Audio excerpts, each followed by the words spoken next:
based on a question of personal and collective privilege. Supak si Deputy Speaker Pablo Jan Garcia sa balaod nun nga mag-usab sa pangalan sa Mactan Cebu International Airport ngadto sa Lapu-Lapu International Airport.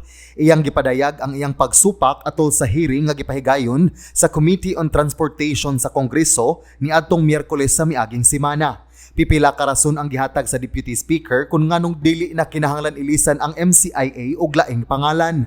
Matud niya, sukad pa kaniadtong 1956 gitawag na ang maong tugpahanan og Mactan Air Base kaniadtong military airport pa kini. Hangtod nga nahimo na kini og civilian airport niadtong 1960 nga mao na gayud ning pangalana ang nailhan sa maong airport.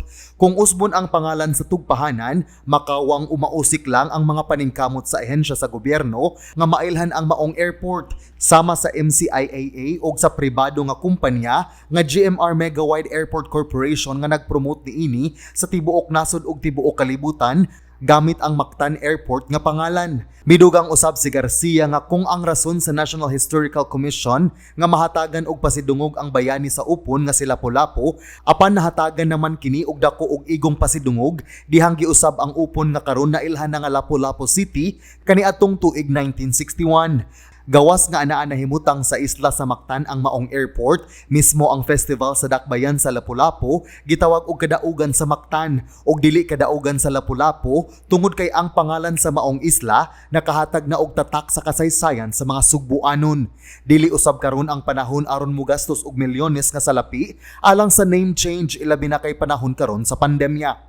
Si Garcia nagkanayon nga kung usbon ang pangan sa Mactan Airport, kinahanglan nga konsultaon ang mga Sugbuanon kalabot niini. Hinungdan nga kinahanglan gyud mohimo og public hearing sa mga Sugbuanon nga mas mihatag og bili nga tawagon ang tugpahanan nga Mactan. Gawas ni Pablo Jan, nauna na nga mipadayag sa iyang pagsupak si Gobernador Gwen Garcia kalabot niini kay dili niya gusto nga mawala ang Cebu kung mahitabo ang airport name change. John Fredson Granada, Balita sa Sugbo.